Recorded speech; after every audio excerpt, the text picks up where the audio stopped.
اعوذ باللہ من الشیطان الرجیم بسم اللہ الرحمن الرحیم۔ مہران ورلڈ کے معزز ناظرین السلام علیکم۔ عالمی نشریاتی ادارے نے international institute for strategic studies کی رپورٹ کا حوالہ دیا ہے، جس کے مطابق 2018 میں بھارت نے 4 کھرب روپے یعنی 58 ارب ڈالرز عسکری اخراجات مختص کیے، جو اس کی جی ڈی پی کا 2.1% ہے۔ اس کے فوجیوں کی تعداد 14 لاکھ ہے۔ دوسری جانب پاکستان نے اسی سال کے دوران 1.26 کھرب روپے یعنی 11 ارب ڈالرز عسکری اخراجات کے لیے مختص کیے، جو اس کی جی ڈی پی کا 3.6% حصہ ہے۔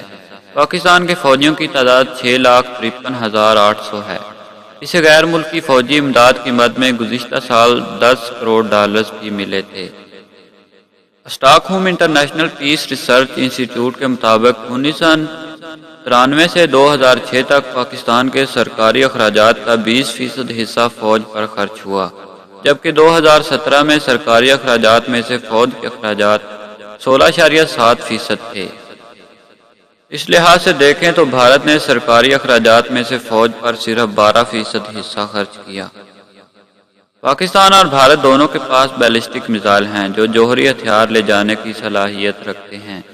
بھارت کے پاس 9 اقسام کے آپریشنل میزائل ہیں، جن میں اگنی 3 کی رینج 3 سے 5,000 کلومیٹر تک ہے۔ پاکستان کا میزائل پروگرام چین کی معاونت سے بنایا گیا ہے، جس میں موبائل، قلیل اور درمیانے فاصلے تک مار کرنے والے میزائل شامل ہیں، جو بھارت کے کسی بھی حصے تک جا سکتے ہیں۔ شاہین دوم کی رینج 2,000 کلومیٹر تک ہے۔ پاکستان کے پاس 140 سے 150 تک جوہری ہتھیار ہیں، جبکہ بھارت کے پاس 130 سے 140 تک ایٹمی ہتھیار موجود ہیں۔ بھارتی فوج کی تعداد 12 لاکھ ہے۔ اس کے پاس 3,565 ٹینک، 3,100 انفینٹری لڑاکا گاڑیاں، 336 اے پی سی اور 9,719 توپ خانے ہیں۔ پاکستانی فوج کی تعداد بہت کم ہے۔ اس کے 5,60,000 فوجی ہیں۔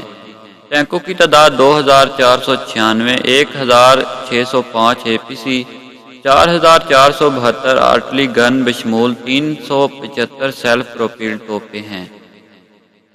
International institute for strategic studies کے مطابق بڑی فوج ہونے کے باوجود غیر مناسب لاجسٹکس، مینٹیننس اور اسپیئر پارٹس اور اسلحے کی قلت کی وجہ سے بھارت کی روایتی قوت بہت محدود ہے۔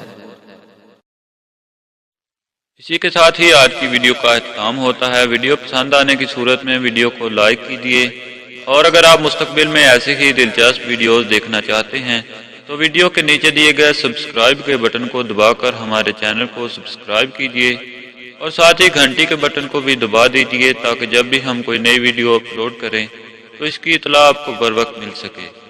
ہماری اگلی ویڈیو آنے تک اپنا، رشتہ داروں اور گرد و نواح کے تمام لوگوں کا بہت سا خیال رکھیے۔ اللہ حافظ۔